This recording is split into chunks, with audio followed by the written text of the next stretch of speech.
thewellnesscouch.com, streaming wellness into your lives.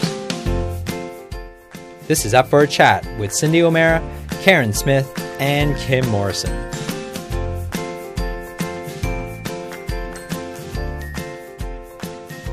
Here we are, up for a chat about the hottest topics that are important to you, inspiring you to awaken the change within. I'm Carren Smith. I'm Kim Morrison. And I'm Cyndi O'Meara. And today we're talking about the ridiculous necessity of the way that we just have not frickin' evolved. I mean, give me strength. Back in the olden days, when people had an opinion about something that was contrary to traditional belief, they were stoned, or they were hung, or they were drawn and quartered. Or, their heads were chopped off. We're still doing it. Mm-hmm. But just in a different way. Mm. Yeah. Yeah, just in a very different way. But still just like savages. Mm-hmm. Like savages, because we can't entertain that there could be another way outside of traditional ways of doing things. And people, I think we get so stuck in a rut and we get so single-minded about something that our ability to be flexible and see that all options are viable, it's bizarre to me. Mm. Tell us about what brought this subject up. Oh, your legs are nice and smooth. I just waxed them. I just touched Cindy's legs, and my legs are so spiky and haven't been shaved. And you're smooth as a baby's bum. Thank you. What are you about yours, Kimmy? Oh, yes. No, see, you're good too. Oh, shame on me. They're going to wonder what we're doing showing our legs if they think that we're on a table, but we're actually on the floor today, aren't we? In the bedroom. In the bedroom. Eating chocolate cake.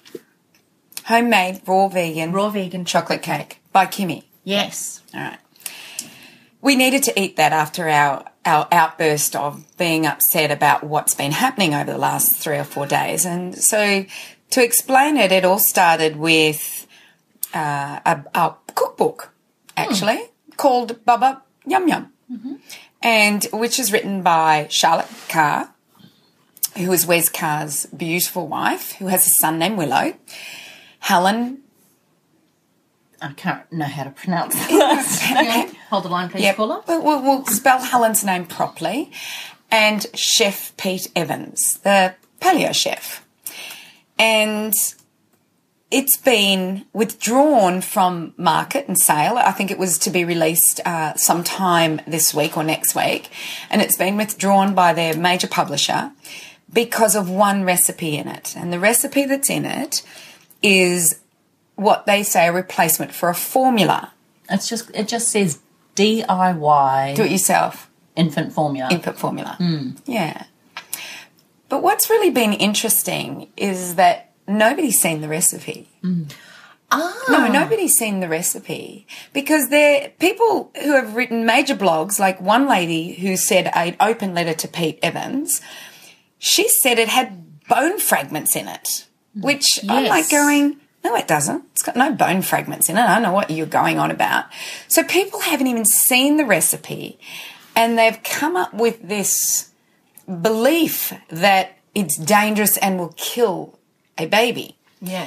And I think that statement came from some nutritional authority and so the public have decided to pick sides as to who's right and who's wrong.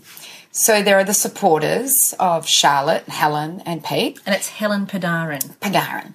So there's and who's a naturopath and a very knowledgeable naturopath. So there's the supporters of those three. And then there are the people who are polarised against them.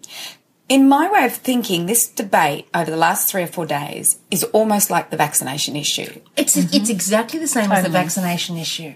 Yeah, where there's people who are so against the anti-vaxxers, as they're called, and so for the pro-vaccinators. And here we have the same thing happening, and it's daggers. It's been fighting and daggers. And one of the arguments has been around vitamin A. So that's been the biggest argument, is that well, that's one of the bigger arguments, is around the level of vitamin A, that it is greater than what's in formula milk. Remembering formula milk is not real. Formula milk is made from high fructose corn syrup, milk protein isolates, canola oil or refined oils. It usually has antibacterials in it. It may have synthetic vitamins in it, and it has definitely genetically modified foods. But everybody's saying that this is scientific and regulated. But I decided, before I made any mention of what was happening out there, I decided to go to FSANZ, Food Standards Australia and New Zealand, and just find out their regulation and their science behind formulas that are here in Australia. Now, there are no formulas made here in Australia. They're only made in the US or Europe. And FSANZ do not have any regulation around the formula itself. They have regulations about what's allowed on the package. They have about the advertising, about the marketing. They have regulations around that. But they do not regulate the ingredients. Oh, my goodness. The only people who regulate the ingredients are the Europeans or the Americans. So we are taking upon bringing this stuff in, but not doing our own checks and our own science, but rather looking at Europe and America for their regulatory bodies. And theirs may not be as strict as ours. They may be stricter. We don't know. But the whole thing is that it's not being looked at. And one of the things that I saw at FSANZ, and I read their whole document on it, one of the things that they say on FSANZ is that while they are putting these extra things into the formula, there's not enough scientific evidence to say that this is needed for an infant or a child under 2. Ah. And yet everybody's sprouting on social media that this is a regulated thing and it's science-based. I think one of the formulas that are probably a little bit more science-based are what we call the elemental formulas. And elemental formulas, there's only 4 allowed in Australia, or 4 that are available in Australia. And elemental formulas are for babies who cannot digest protein. So there's still high fructose corn syrup, there's still canola oil, there could be non-hydrogenated coconut oil, there could be all of these refined oils, but instead of a whey protein or a goat protein or something like that, they actually have amino acids. But they don't tell you where are we getting the amino acids from, how are we making the amino acids. And that's something that I've been trying to find out. But of course, it's very secretive, and well, they're not going to tell you. You can never find out about it. So that was my number one beef about it. But the second one was the vitamin A. Yeah. So I decided, well, why is everybody up in arms about vitamin A? So the first thing I did was I spoke to a friend of mine who's a medical doctor, and I said to her, what do you know about vitamin A toxicity in children? And she said, nothing, except that I know that it's toxic. And I said, what research have you done, or what did you learn in medical school about vitamin A toxicity? And she said, well, I probably won't do an opinion on that because I don't know. I would have to go and do my research. Yet every Tom, Dick and Harry on social media is all talking about this vitamin A toxicity. And they know. And yet here is a medical doctor with 7 years of going to school. She's done her intern years. She's now, working in a hospital, and she would not make an opinion on it until she'd done her research. I just love it. I love that the population at large gets a meme. And the meme is, the vitamin A is high. And I know in my feeds, I had people going, what about the vitamin A toxicity, Cyndi? And I didn't want to make comment on it either until I had thoroughly looked at the research, which I did. But most people don't though, Cyndi. Most people will just hear vitamin A toxicity and then they'll hang on to that as a truth and then not actually do the research themselves. Yeah. Like there's a post here that this woman wrote that open letter. And she mentions vitamin A toxicity. And then somebody comes back and says, the ingredients for Carry Care Stage 1 formula look so much more nutritional than bone broth. Milk solids, being skim milk, demineralized whey, lactose and whey, vegetable oils containing soy oil, maltodextrin and or lactose, galacto-oligosaccharides, long-chain polyfructose, emulsifier, soy lecithin, choline chloride, acidity regulator, calcium hydroxide, citric acid, taurine, inositol, carnitine. And citric acid these days is not being made from fruit. It's actually being made from genetically modified fermented bugs or something, mushrooms. I don't even know. I read the article and I saw the research on how they're making it now, and I was like, okay.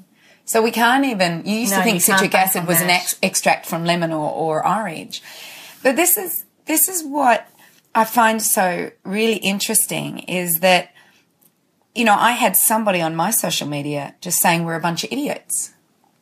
And then she just kept going and going and going. And I'm like going, well, don't call us idiots because, you know, we've decided to do a little bit of research and perhaps take the health of our child in our own hands.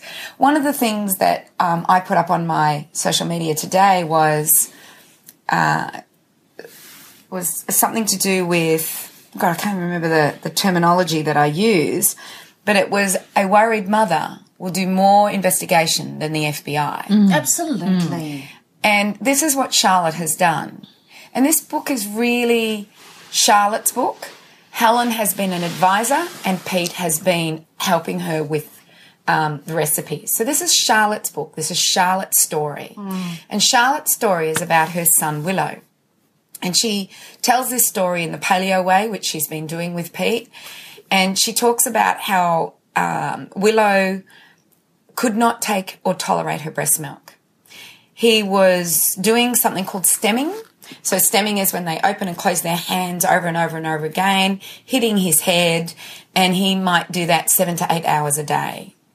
And she was told that she had to stop breastfeeding him and feed him this elemental formula, which I explained to you had high fructose corn syrup in it, had amino acids that were singularly, much what you had just read out, Carren.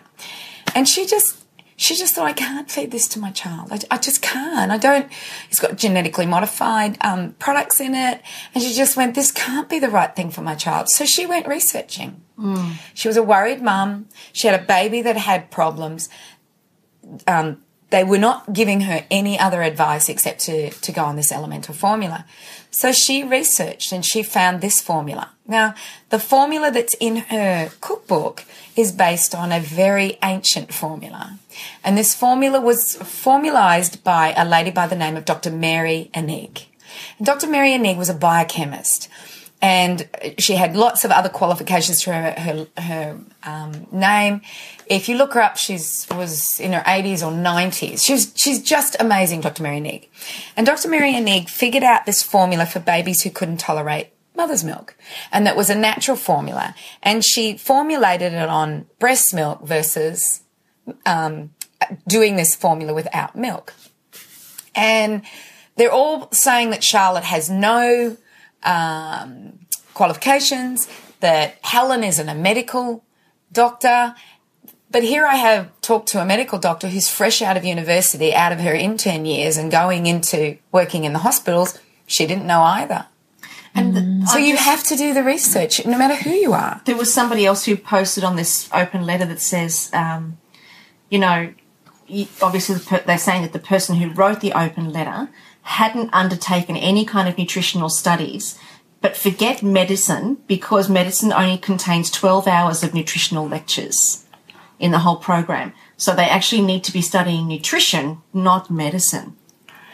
Yeah. And I think that's and What it's exactly- Dr. Mary Enig has a Enig. PhD and is a nutritionist and a researcher. And she was a biologist and a biochemist, and she knew how to put formulations together. She was no... Why are other doctors not supporting that then? It's already been written by another doctor. Why would doctors not be turning around and saying, hey guys, Let's look at this. let's have a look at this and let's not be silly around this. We've had research. We've done this. I mean, look at all the different cultures and history and ancestral behaviours of people that have had to use alternatives to mother's milk. It's not like any mother out there wants to harm or hurt their baby. But even here, like Sally Fallon has recipes in her book. Based on Mary Enig's. Yeah, It's all based on absolutely. Mary Enig's Yeah. work.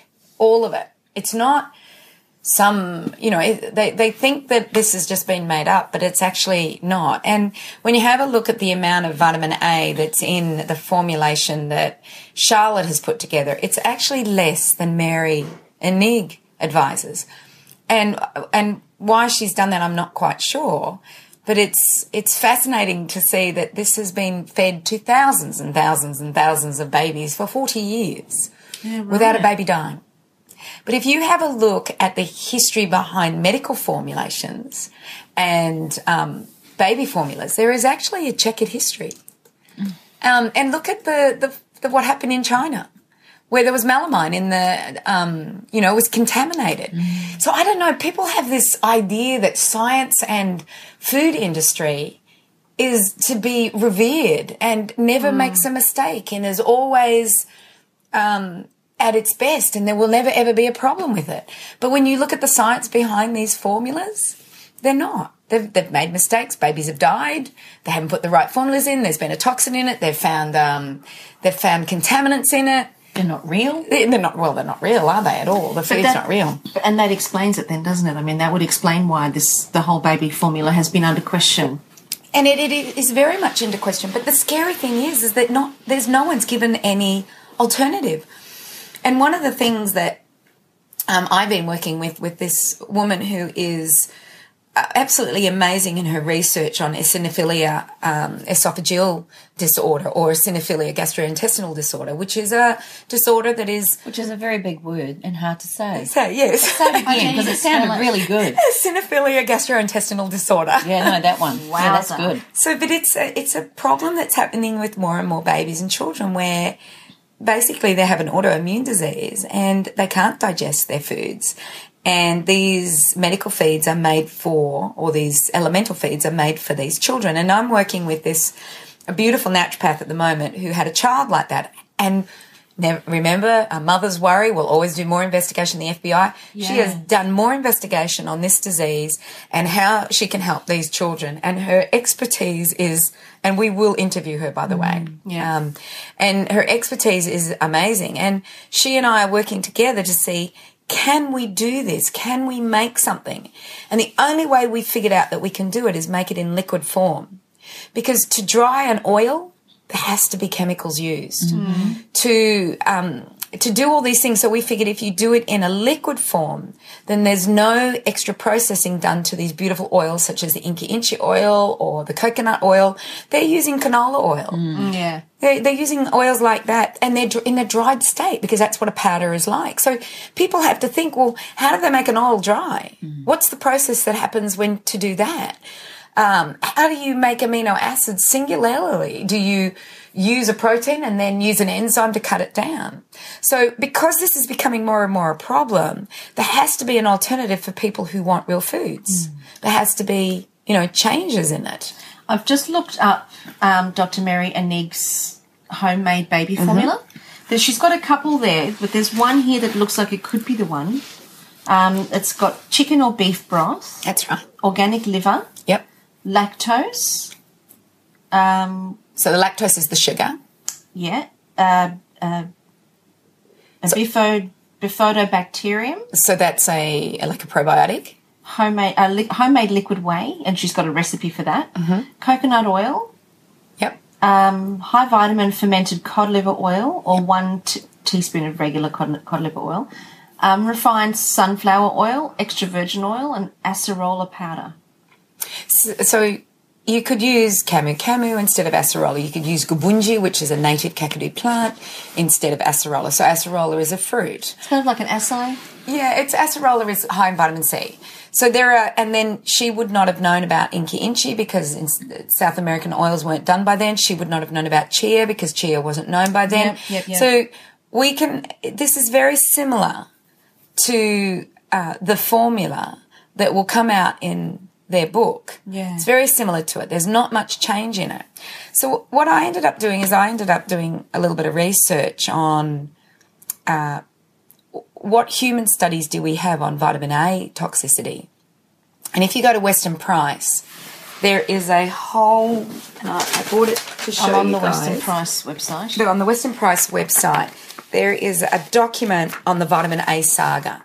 And it goes for 1, 2, 3, 4, 5, 6, 7, 8. I'm counting as I'm doing this, guys. 9, 10, 11, 12, 13, 14, 15, 16, 17, 18 pages and 2 pages of references on the whole vitamin A saga and the whole thing on toxicity.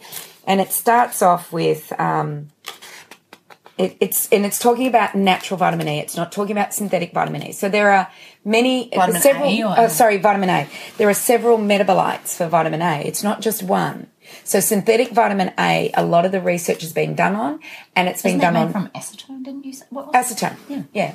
And a lot of the vitamin A, it's been done on the synthetic one, and they've done on animal studies.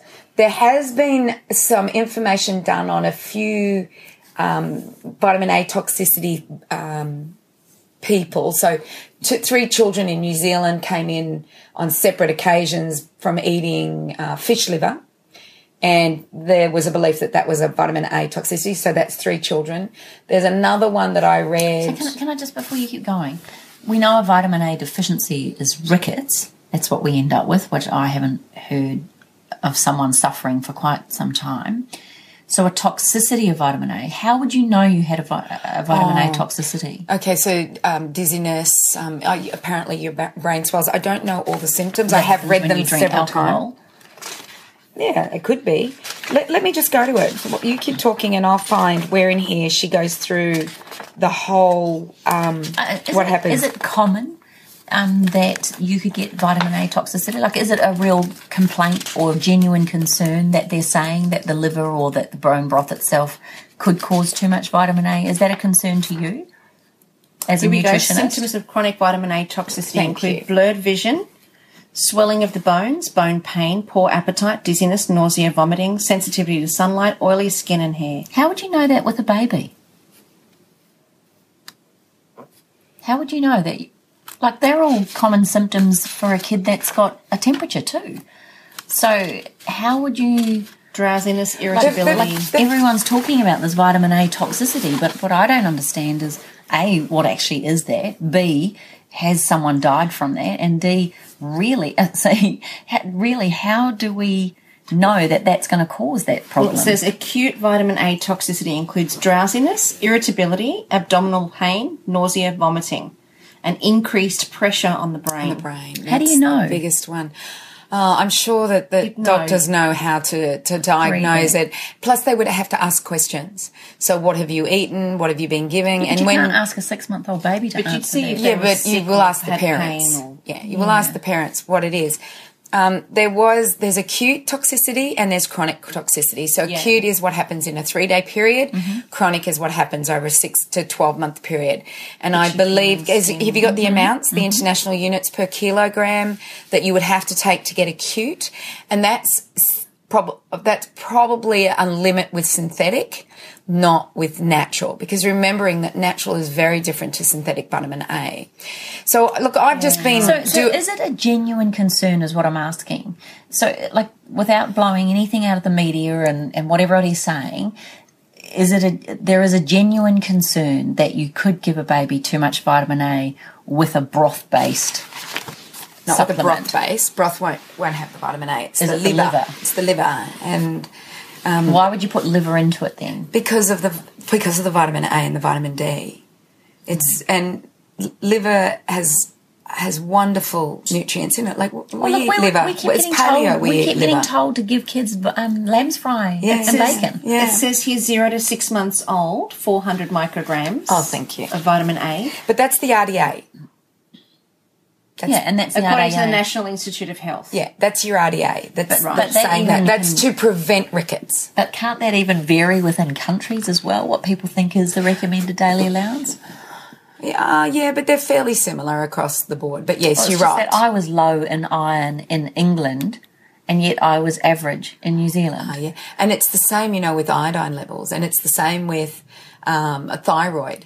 But TSH levels, they change from state to state in the US. But here you are saying that they're pretty much around the same levels, but how I would treat myself with low iron compared to someone in the average iron is completely different. Mm. So you're saying it's the same, kind of, but it's not really. Are you talking about the national guidelines for RDI and RDA. Well, that's what I'm assuming you're talking about. I haven't looked at every country's RDA and RDI. All I was looking for. All I'm saying though is it must be bloody hard as someone like me, a mum, to actually understand who to believe and who to follow. And I mean, I'm lucky I've got a Cyndi in my life. I can ring you and I know if you don't know, you're going to research it. How do our listeners believe this? So what I really want to ask you both is, looking at this whole scenario, which is where we started, the whole scare tactics or the whole frenzy that's gone on online, what's triggered that? Well, I think there's two components to it, really, isn't there? I mean, isn't there the physical side of it, like the actual physical effects of acute or chronic vitamin A? Or it doesn't matter really what the topic is, does it? I mean, it doesn't matter what vaccination, the topic is. It could be even, after Jess Ainsco's passing, there was a whole bunch of other stuff. Belle Gibson. Yeah. All the stuff that's happening around Belle Gibson at the moment. I think that there's the physicality of it. There's the concern for the physical consequences of people being outspoken. But then there's also the psychological drivers behind that somebody's questioning our traditions, somebody's questioning our medical fraternity, somebody is questioning our belief systems. And nobody ever wants to be identified as wrong or incorrect. So they'll fight to the death for it. I mean, we go to war over our beliefs. Ideologies, you're right. Absolutely. We do. And we're warring on Facebook because of ideologies. And there's war. You think that we are more free today than what we were 100 years ago? In fact, I say nay. I say nay. I think we are more constricted and more trapped, but not with shackles, physical shackles, but I think we're trapped in the shackles of the mind.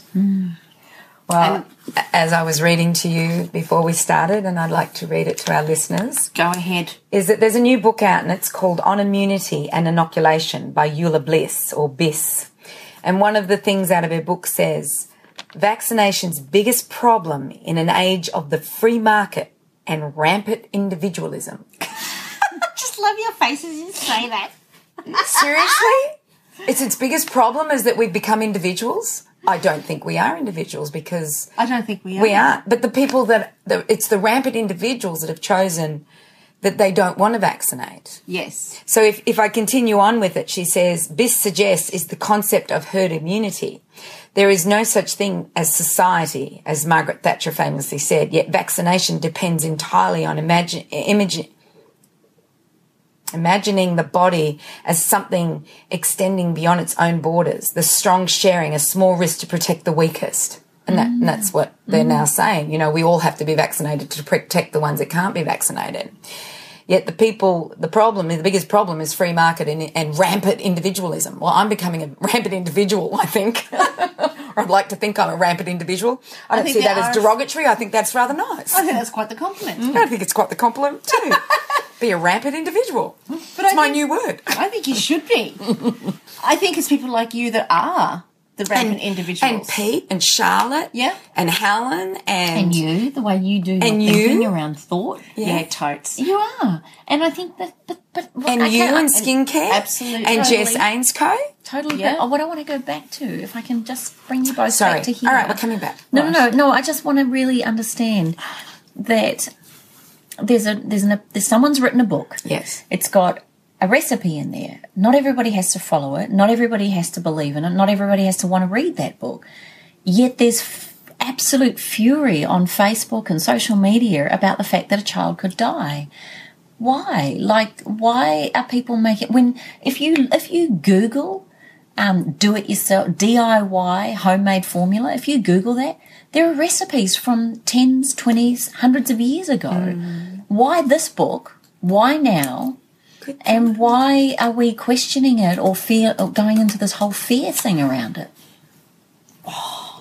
I've got my view on this. I would like to hear it. Well, it's the same view that when people attack you, Cyndi, when you're just making a statement about what you think, or you're asking the population through social media about what they think based on what you've researched, and people just come out of the woodwork and have their daggers out. I think one is what we were saying before, is that we're frightened. People are frightened to be questioned, and they're frightened to be proven wrong, and they're frightened, so they want to hold on to whatever skerrick of normality or safety they can possibly cling to, even if they don't have a clue whether they're right or not. And the other is because, like, no offense to anybody who does that, but, you know, any publicity is good publicity. And if somebody can write on the coattails of another person's profile, why not? You know, and this woman with the open letter, and I'm not making any comment one way or the other about it, but there are comments about her letter saying, you know, really, you're just trying to belittle Peter Evans, but what you have is a blog that's got a very popular cookbook in it with some very popular names in it, and you're going to show up on the Google searches. So, do you think that they would do that for that reason? Oh, love, you would be so do surprised. But that's what I was going to ask you guys. Do we think this is just someone, because Pete I'm not Evans, saying I'm not suggesting she's anything done about it. her personally. All right. But people do that. But that's what, yeah, I mean, why else? Why else? As Kim said, why else? Why else are people, because there are a gazillion recipe books out there of recipes that are from hell. I agree. And you don't buy them, or you buy them and you choose 2 or 3 recipes out of them, or you like 90% of the recipes but you don't like the other 10%. So don't cook the damn thing. I mean, really, it's not that hard. It's a cookbook. It's a bloody cookbook. It's not an instruction manual on how to raise your children. But, you know, having said that, I mean, the recipe's in there. So, I mean, people who are naive may be tempted to try it or whatever, and this is obviously what she's trying to avoid. But I don't know. I mean, why we go into instant fear and attack rather than research and respond, which could probably be another way to do it. Yeah. But to do it so publicly, to do it so ferociously, and to do it, so, you know, on social media, Is this why, though? Is this why? Would this have happened in days gone by if we did have social media? Is it because it's Chef Pete Evans' book that people want to bring him down? Like, there's a lot of people that want to bring him down for some reason. It's Australia. It's Australia? It's a tall poppy? I hate to say that, hey. That's so sad that we have to say that. I had a conversation with a man the other day. Just really bizarre, actually. I just delivered a presentation. And I hadn't thought about this for so long. But this guy came up to me and he said, oh, your presentation was amazing. You were gifted. He said, you know, the angels are with you. And you're a very spiritual man. And he said, the angels are with you. You've got such a gift. And honestly, I was standing, I just had tears rolling down my face. He was so beautiful. And he said to me, have you spoken in the States? I said, I have. And I said, I think it's just exhilarating. You know, I can speak for 2,000 people, and halfway through my presentation, they're all up on the chairs and they're cheering and they're chanting and they're so excited. And it's just my story, you know. And he said, yeah, he actually said he lived there for 25 years. And he said there's a stark contrast between how people who have something to share are accepted. He said in the United States, people who have something to share are accepted. Everybody's accepted. Nobody's trying to pull anybody else down. Even people who are mentally unstable and that are walking the streets, nobody's staring at them. Nobody's picking on them. Nobody's, you know, giving them a hard time. They're just left to be themselves. You know, and obviously that comes with its own issues. But even to that extent, it's indicative of the kind of culture that they have. That people, you know, you walk down Venice Beach, and every second person you see is busking or singing or trying to make something of themselves, or they've got CDs that they're trying to push and they want you to buy their CDs, and if you don't, you want to be scared. You know, but, you know, it's just a culture. So you think it's the Australian culture? Well, I don't know. Sad. I haven't thought of that for such a long time until he brought that up, and just then that came to me then. I don't know. Does this type of craziness happen on American social media sites? Like, because... Sure, I mean, I'm sure. Because I saw an American come on one of the conversations and said, look, this is what the formulas in America are like. Why would you want to even eat this formula? So do-it-yourself formula might be a good thing. And an Australian came on and went, it's exactly the same here. And I think this American was confused as to why would you be saying that this is a good thing for our babies and not saying a natural formula that's made, you know, just think if, I know people are going to bring me down for this one because they're going to say, well, science has given us this and science has given us that. But just think if you were a mother in a situation where there was no formula available, you would be looking at ways to have your baby nourished. And probably the first thing you would do is go to another animal. Totally. You may get goat's milk or another human. First of all, you'd start with another human probably. And then if you couldn't find a human, you'd go to another animal. You'd go to an animal's milk. And if there was no animal milk around, you'd be going, okay, what can I do? And you'd be going back to your traditional ways of cooking, which were broths. Fermentation. And using liver. Liver was you look at the Scottish, they do haggis.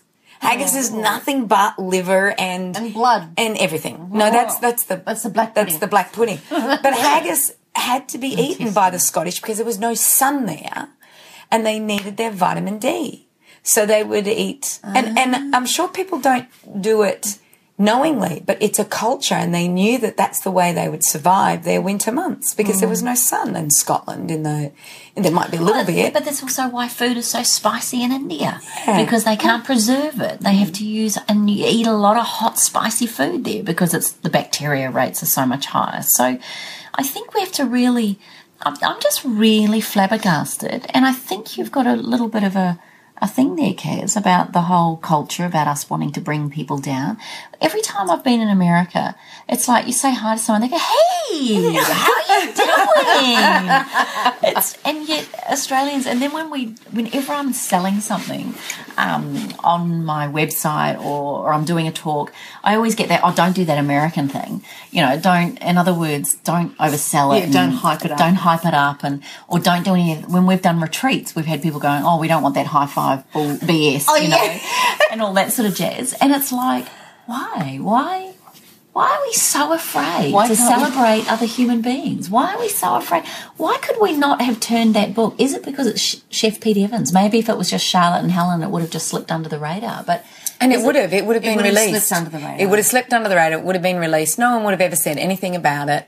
Why can't we be celebrating Chef Pete Evans? Why can't the whole country be going, you know what, the guy's out there, he's just talking about eating real food. Yes, he's got a philosophy. It's quite left field. But, a lot of our leaders are very left or right field. And we find our own place of where we want to sit on that realm of possibility. He's a rampant individual. Totally. And why would we not want to be around people like that? Be around the dreamers and the people that think differently. And it makes me think differently. Why do we want to not? Doesn't mean that we have to people? believe everything or follow everything that they do, but we could be inspired by them. I think one of the things that we are not doing at the moment is critically thinking. So True that. High five, go. My business coach tells me that. That's it. I think that's what it is. We are not critically thinking about how things are made, who's got an interest in it. It's a critical thinking thing. Because I was talking to one of my other medical doctor friends, and he said to me, there is no profit in vaccinations, Cyndi. And I went, and I'm thinking in my head, I didn't say to him, no, that's not right. No, that's not true. But I didn't want to say that to him until I got the proof that there is profit in vaccinations. And all I have to do is go on, the public record for any of the drug companies that provide vaccines. But that was his belief. But you cannot tell me the drug company doesn't make some sort of money on the vaccine programs that are worldwide, throughout Africa, the US, Australia, Europe. They're not doing this for love. There is just no way. They are doing this for profit. And the fact that, the vaccine schedule has multiplied to no end. Why? Why for chickenpox? Why do we need one for chickenpox? To me, there's no point in a vaccine for chickenpox. It's not. I didn't know that it was a deadly disease. And look, I just find it really interesting is that we have to critically think about this and go, but if I'm critically thinking, and even if before I do the research, surely they wouldn't be doing this for nothing, just for the love and people. No disrespect to you on critical thinking, but your critical thinking is already slanted by your previous experiences, thoughts and emotions and all of that. True. So you're already going to have a slant on the way you're going to critically think. which I think is what makes us all so beautifully individual. Yeah. Rampantly individual. But what my concern is with something like this book with beautiful Charlotte and Helen and Pete is, are we just becoming a society and a nation that's just really quick to jump on the bandwagon and knock people? And it's, if you think about it, most people, and this is fact, will tell a negative story 10 times more than a positive story. So, you think about going to a restaurant and you got a really bad meal or a cockroach was in it. How many people would you tell about that cockroach in the meal, as opposed to how many people you'd say you just had a beautiful dinner with your husband tonight? So is it because we sensationalise because of the media and the way we do things? Is that what this is about too? But I think that speaks to the point that we were making before, that what does a person have to gain? They gain profile. By being... And they gain their own notoriety. By being a questioner. Or by being that negative person, putting out negative material to such an extent like that. I think they gain notoriety. That person's gone from nobody to somebody. Okay, well, on that note, if you... Belle Gibson. I mean, look what's happened there. I don't know. I haven't got the research, So and I haven't tell us seen. about that. Okay, so Belle Gibson owns an app called The Whole Pantry, and her Instagram account is Healing Belle. Healing Belle. It's now, I don't know if you noticed, Kim, but she's taken every photo off but 25 of her Instagram. Wow. Yeah, so Why? What happened? Well, all right, so... Let me look her up while you're telling the Yeah, story. Belle was somebody who had healed her brain tumour naturally. And at 33 weeks ago, because I remember seeing it on her Instagram, she wrote that her cancer had come back. It was a heavy heart, that her cancer had come back, and she had it in several areas of her body. And it's come out now that she has lied.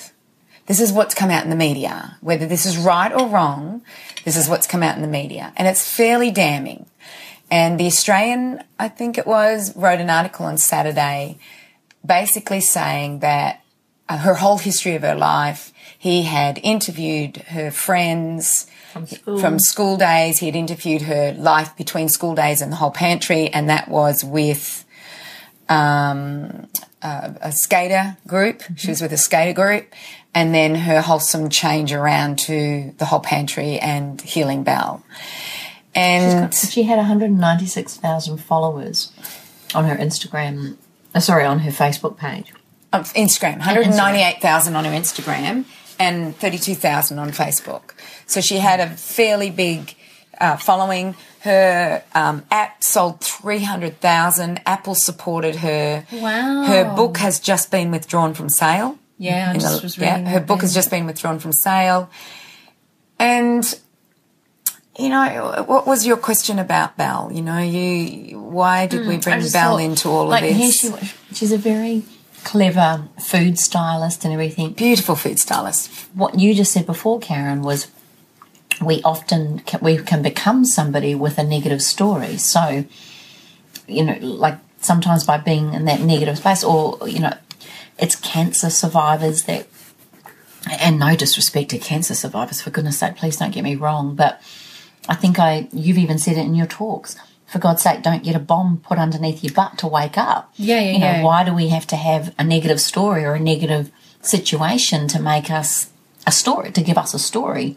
And my concern around Belle was, she's a beautiful young woman. She seemed to have everything going for her. She was so clever with her food styling and her health and everything. So, if it is true that the whole thing's been a lie. So what are they saying is a lie, that she didn't have cancer? She never had cancer, and she always has, throughout her high school years, she had always faked illnesses and operations and things like that. And the last thing that she actually said to us a week ago, because a couple of weeks ago was that she was having an operation in 2 weeks. And, I So you guys know her? Well, I only know her. I've followed her. Yeah, I follow her. I met her just recently. But we've only just met her. Right. So we don't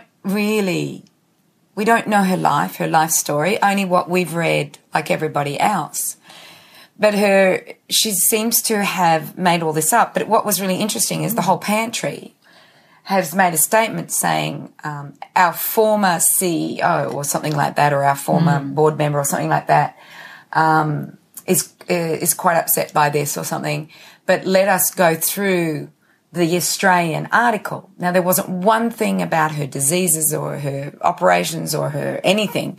It was all about the charity that she had promised money to and she hadn't paid.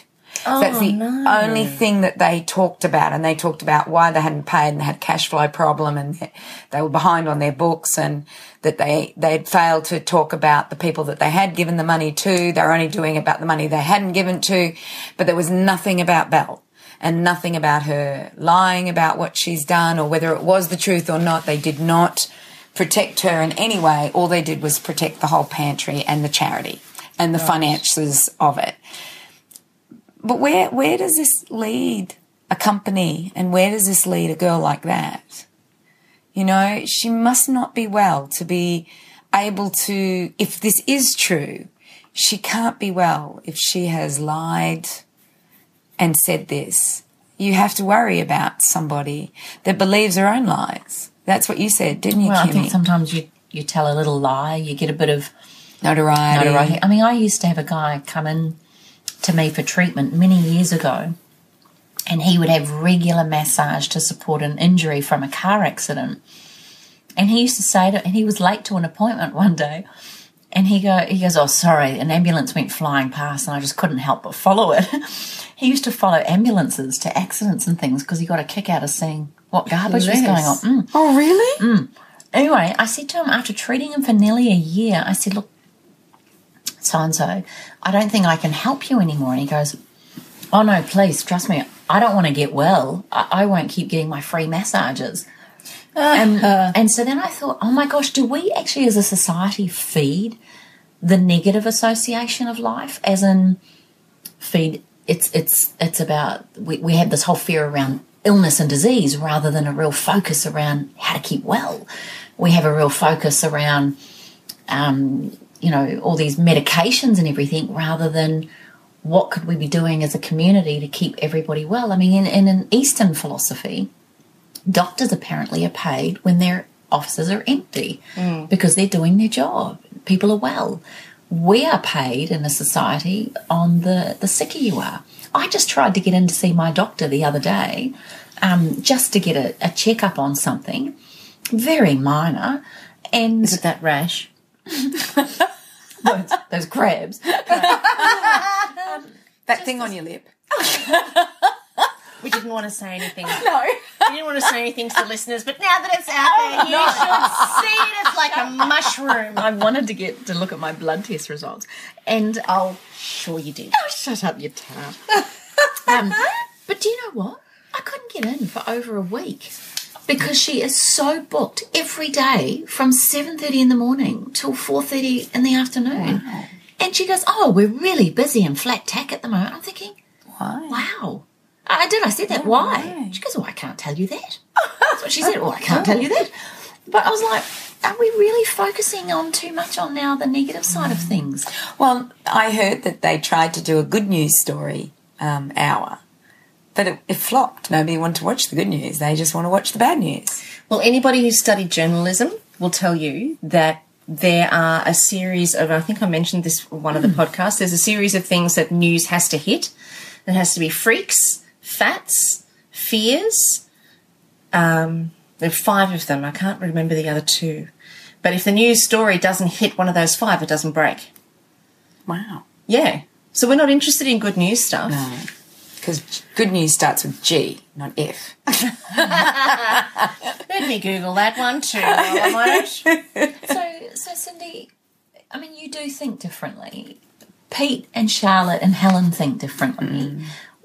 And Dr. Libby is in on all this too. Dr. Libby is beautiful. Yeah, and she researches, like she's... I mean, the people that knock all these people, have they they ever been to one of their courses? Have they ever sat in the audience? Have they ever really interviewed the person one-on-one? Have they ever...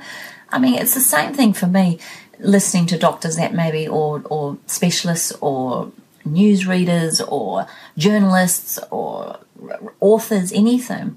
I don't sit... Look, something will sit with me, whether I... and I know as human beings, we're constantly looking for... are you walking the talk? Are you true? We've got our radar up whenever we're watching people speak to us because we're trying to pick up on whether or not there's a match, I guess. But when I really look at people, even that I have where I'm like, oh, I don't really like what they're saying, or I don't like how they're saying it, because of these podcasts that we've been doing and because of Carren's training, I really question myself now if that's a question back into myself, why I'm feeling that, and is it something about me that I'm not liking in that person? Because really, at the end of the day, if you've got an opinion on something, I think I love that line. Oh, that's interesting. Like, it's just interesting. I mean, I'm not going to go and... But then is it because these people are scared they're going to kill a child? Like, is it... But well, then, that would be... I mean, I think that would be the first thing that most people would prick their ears up to, regardless of who's written what about who. You put up something that says... Children die all the time for all sorts of reasons. Kathy Ledger's baby died of a vaccination, but are we... Like, I don't... A child might die. I don't know if that's the... I don't know if that's the issue. I mean, that's what I'm trying to get to. I don't think it is, because this? children die all the time. And they might die from eating a lolly because they choke on it. Yeah. So to say a child might die, I'm like, I don't know. I don't get it. And I love your questioning, Kim, because it's making us get to the core of what creates this animosity and this fight back, and or the need to lie, or the need to sensationalise, or the need to... I mean, do you guys... Or the need to call someone an idiot. Are we all the same? Yeah. Are we all the same, though? Are we just part of it, but we're just thinking maybe with a little bit more openness, but are we just the same? Do we watch the news... I mean, I must admit, I'm really turned off the news. I find it really hard to watch at the moment, but I used to like the project, but I find the project, although some things that they treat seriously, some things they absolutely do not treat seriously that I think need to be treated seriously. So they were almost a breaking story. I rang Charlotte and said, Charlotte, you okay? I've just been hearing what's been happening about the withdrawal of the book. And she said, I've just been accosted by the project at my office. They found me at the office for an interview. And anyway, so I decided to watch the project that night just to see what they said. And they had a dietitian on that did a little bit of giggling, and I can't remember, but I was just thinking, you have no idea what's even in the recipe. You haven't done the research. You haven't even looked at it. Let alone, and yet the project did this real laugh about Pete and real laugh about the whole thing. And I'm going, treat it with a little bit more seriousness and a little bit more that people, mothers, worried mother will do more investigation than the FBI. So don't treat them like idiots. Treat them with the respect that you would treat somebody that maybe has done a degree, but hasn't done vitamin A toxicity in their 7-year degree and have to go and research it themselves. Are we saying, though, that human beings are just stupid? I mean, for everybody to get up in arms about this vitamin A toxicity, for the people that are feeling that or believing that, surely they will not use this the formula. But then are they thinking that people out there are stupid enough to go and do it for themselves? I mean, people are stupid enough to light fires with methylated spirits. People are stupid enough to think that perfume is perfectly okay to put on their skin, yet 2 drops of lavender can't be used while they're pregnant. I mean, are we really becoming... is our whole thing here then based on stupidity and the fear of other stupid people doing more stupid things? That's hilarious. Look at you. I mean, seriously, the people that are all worried about people vaccinating or not vaccinating are worried because they're worried that their child might be affected. But if their child's being vaccinated, why would they worry? Because they're protected. And then if we're worried about a homemade broth formula, that, I mean, I tell you this. Here's the thing. If Carren had a baby that she could not feed, or let's even say her babies could not feed because of some sort of response, she would be the first to be cooking up a broth and putting bloody liver into it and doing everything she could in order to make her babies live. Your puppies, you would do that, wouldn't you?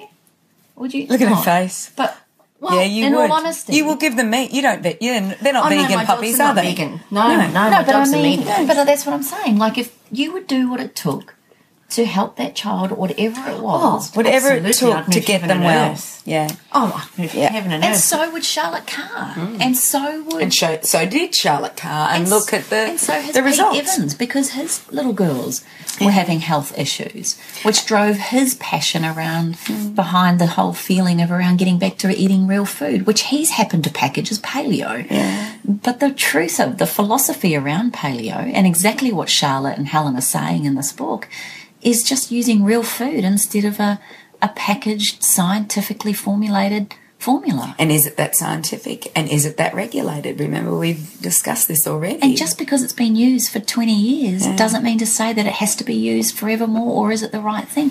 We don't know the accumulation effect of some of these things. We don't know. Yes, it might be okay for the first 10 feeds. It might be okay for your first generation of children. But what's the impact that scientific formula is going to have? But we do know that broths have worked for many thousands of years.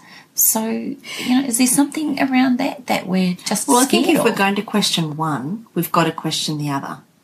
Okay. I think that's a fair. I agree. If That's you a- question one, you have to question the other side as well. Yeah. So if you're going to question the natural alternative, whether that's the right kind of combination, who know. But if you're going to question that, Question yours. you've got to question carry care. Yeah. You've got to question the packaged And formulas. do the research on it and see if that's right. Absolutely. And I would guarantee if anybody Googled the ingredients, they would find things that they wouldn't be terribly excited about. What I find interesting is that while this was all going on, I was talking to someone and I wished I could just jump into somebody's skin who was thinking that this was dangerous and the absolute violence, I think, on social media. Why, what are they thinking? And that's what I want to do, is to get into their skin and think, walk in their shoes and feel how they feel, because there must be, I want to know why do they think that way? Because I think so differently. And they're probably thinking the same thing. Why would they think that way? That is so dangerous. Yeah. Whereas I don't think it's dangerous. I just don't want to go there with my children. I want to do something different. I would do my best to give them real food, which I've done all my life. I haven't given them breakfast cereals and margarine and packaged foods and Vegemite and muesli bars and yogurts that are laced with sweeteners and flavours and colours. I've chosen that path for my children. Why do other parents believe that they can do a pick-a-pack lunchbox with breakfast cereals and modified milks and lean cuisine for dinner? So, and people do that. So, I think... In fact, in a way, you've got to be grateful for them too, because without them, we probably three wouldn't have a career, really. Like, if we all thought the same way, we'd all be doing the same thing. So maybe this isn't a bad thing. But what I'm feeling... We wouldn't have this discussion right now, actually. We would have had nothing to talk about and not for a chat for this hour. That's true. That's true. I just think, I've been So maybe really that's what it's thinking- all about. It's just about us three having a conversation. Could be. I've been looking at the way I sign off my letters and my videos and everything at the moment. And Tart 1 is one of them. Rockstar 2. Yeah. Bear Grylls. Oh, Bear Grylls. Okay, She sent you an email today and said, we're just waiting on your response, Bear. I didn't get that. You didn't get that email? No, I didn't I had get that quite the email. chuckle to myself. Oh, we're just waiting on your response. I don't miss that. Bear. I called you Bear. Bear. But I noticed, Sorry, I said Kimmy. I said to my Sorry, children a couple of weeks ago, we're driving home in the car, and I said, look, if anything ever happened to me, I said, and I went, what would be the one thing you'd remember me by? And they were like, oh, Mum, your lectures about being kind. Oh, my God. We would be, that's probably the one thing we'll always remember. You've always told us we have to be kind. To be kind. And I mean that in a very universal way. Be kind to yourselves, be kind to each other, be kind to the planet, be kind to the animals, be kind to plants. Like, to me, it's like, be kind. It says so much. And my other thing is take care. So for me, it's always been like, be kind, take care. So the same thing, if we could just apply that when we're on social media, you know, take care with your words. You know, just because you really, and even the same for us, I'm saying this for us, even though we're very passionate about what we believe in, you know, we'll have jokes about what idiots are out there sometimes. But at the same time, We don't say that, you do that. but it's very rarely I do say that. It's actually very rarely Yeah, you I will don't. say. No, that's I very never true. hear you say that. That's very true. Except for that time. But I was more interested when we started this conversation of the underlying reason why we attack, why we are so scared of someone thinking differently. And I just love the way you both do go down the rabbit hole around that way. And yes, we've got these scenarios that have occurred to us right here and now, like this book and Belle Gibson and Beautiful Jess and all these things that we've been experiencing lately. Maybe it is just a magnified example of us really looking at the way we're kind or not taking care or are taking care. Because at the end of the day, Charlotte would be the one person that I have met and known now for a while who has taken the greatest care and been the kindest mum in the whole entire world. And not only that, guys, she's had the most amazing reaction with these foods, with her baby. Now, whether it's the foods, whether it's her mother's touch, whether it was maybe the way she's brushed Willow's hair, we don't know. But the fact that that combination and those rituals that she's embraced for her child, that's made an impact, why wouldn't you share that? Why would you not want another mum to have that kindness that she's had happen? Why do we want to knock her? And then let those mums do their own research into what they think is going to work for them. How beautiful to think there's an alternative, that we don't have to have a formula, maybe. I mean, gosh, I would have loved this information when I was Just to know that there was an option. There's a lot of good has come out of this. I know on my website or on my Facebook, somebody said, please go and have a look at Sam and Dad. So Sam and Dad is about another little boy that was not doing well and not thriving, and he was being tube fed. And the dad did not like the tube feeding, which we know what it is. It's exactly the same as the formula that we've been talking about. And he decided to do the research, and he now feeds his little boy very much like what Charlotte fed Willow. And now his little boy is thriving. And you can go on there and it says Sam and Dad. Oh, wow. Sam and his dad, I think it is. It's something like that. And it was so exciting to find these people that are supporting the fact that they didn't want to feed their kid these formulas that have been formulated by Nestle or... there's a couple of makers of it, and do you think then, girls, that really at the end of the day, if you've chosen the formula route, and that's something that you want to do, and you feed your baby with all the love and the care, and you take care of them in the best way possible, and that baby in your mind is thriving, isn't that all that matters? If that's what you truly believe in, and then if you truly believe that broths and liver and gelatin and whatever, coconut oil that's in the mixture she's made, and she's doing all these rituals around that, and her baby's thriving, isn't that what matters? It is what matters, and it matters that there is choices, and that if you choose to go the formula that is like an elemental formula because that's all your baby can do, or you choose to do one of the other formulas, and you do that with that's what you want to do, then that's I agree with you, Kim, but there has to be alternatives for the mothers out there that feel sick when they're having to feed this formula. And many of the comments were, I wish I'd known this because I was in this position.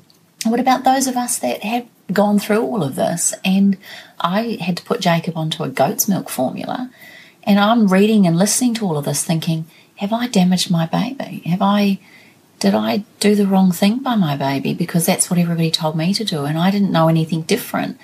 I mean, we do the best that we can with the knowledge we have. I'm gonna say to you. And I did it with all my heart's intention, Yep. and I researched the best one I could find, and I did what I thought was right in that time, and I can't take it back.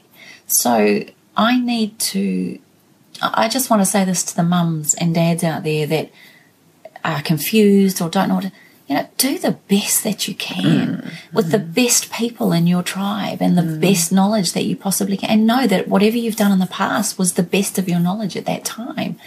And let's just start being kinder to each other about it. It's really upset me now. I don't like people hurting each other on. But I agree with you, media. Kimmy. I actually agree entirely with you, is that it's your choice.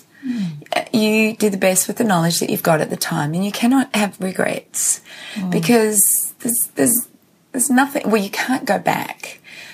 But if you did it with an intention that you knew you did the best, like I'm talking to Mel, who, when she had her first son, she knew no better, and she gave him a formula because she didn't know there was anything else out there. But as she became educated and she had her third child that also had to go off her breast milk and needed to go on a formula, she did it with such angst, actually, and she was so upset, and she kept looking for an alternative. But there was no alternative for her daughter, nothing. So she had to do the medical feed. But once she had realised, or the elemental feed, when she had realised there was no other option for her child, she was happy to feed that, because otherwise the child would die.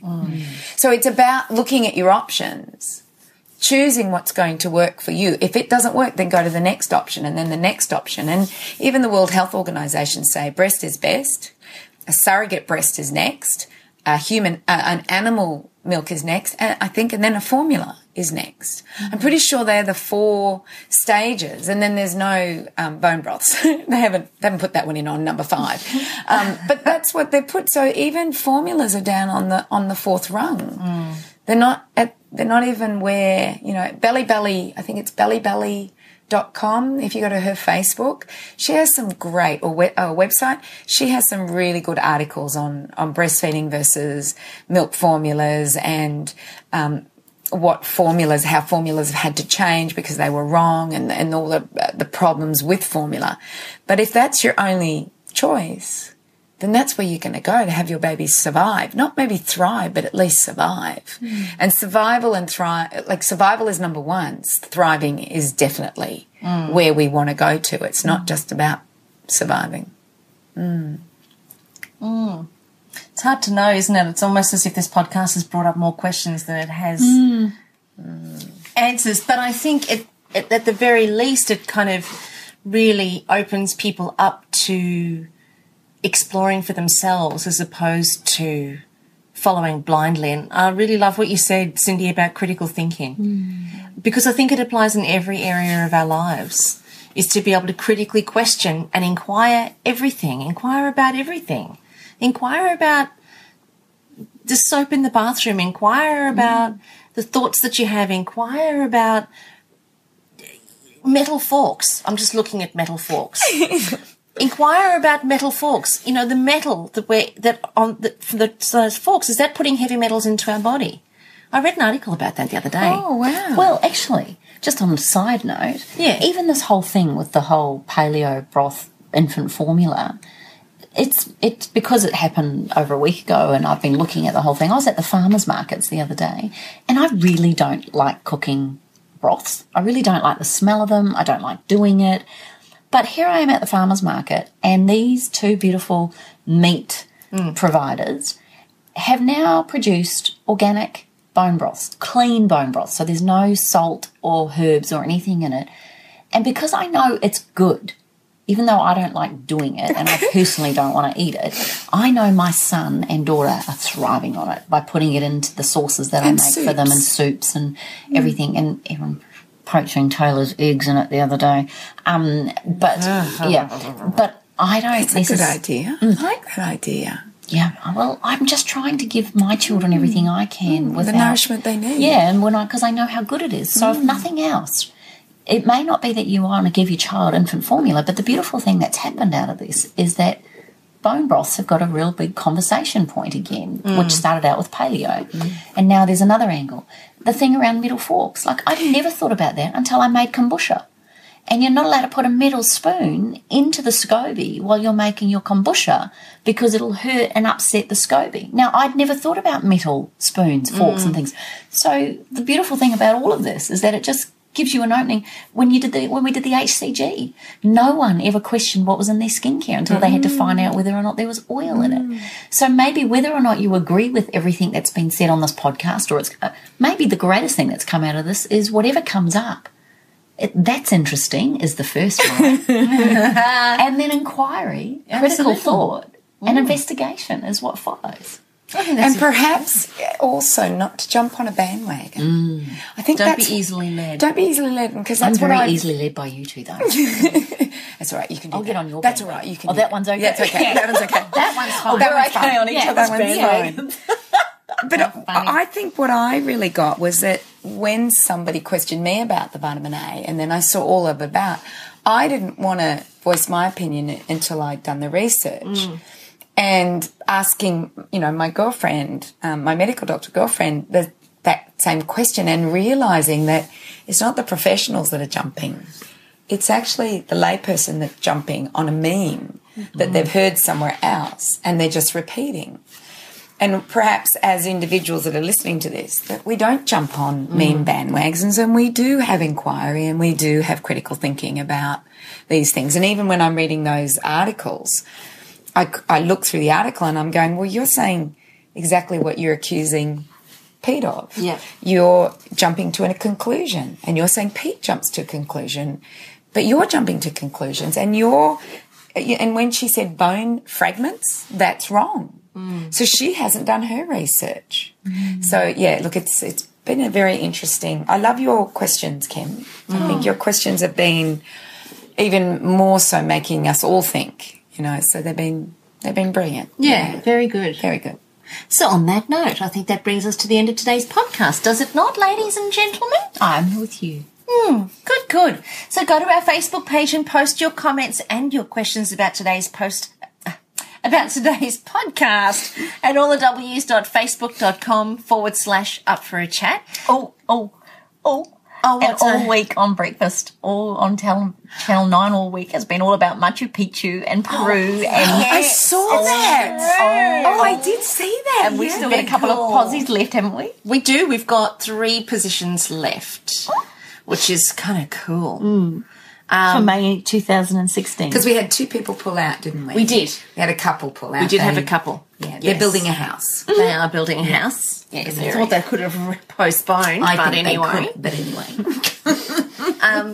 So go to our Facebook page at allthews.facebook.com/up-for-a-chat and post your comments there, or you can post your comments at allthews.thewellnesscouch.com/up-for-a-chat. So make sure that you tune in next week and give us 5 stars on the iTunes for our ratings. Let's actually, it's time that we review that. Up the ante. What's up the ampy, love? Whose ampy are you up? Oh my goodness, such a tart. Okay. We're going to see you here next week, same time, same station. Join us here on Up for a Chat and become part of the ripple effect that's changing the world. We'll see you on the ride. This has been a production of TheWellnessCouch.com. Check us out on Facebook and join in the conversation on Facebook.com/TheWellnessCouch. Subscribe to each show on iTunes and check us out on Twitter. The Wellness Couch, streaming wellness into your lives. Whilst the Wellness Couch presenter endeavor to provide accurate and helpful information to their listeners, these podcasts cannot take into account individual circumstances and are not intended to be a substitute for health and medical advice from a qualified health professional. You should always seek the advice of a qualified health professional before acting on any of the information provided by any of the Wellness Couch podcasts.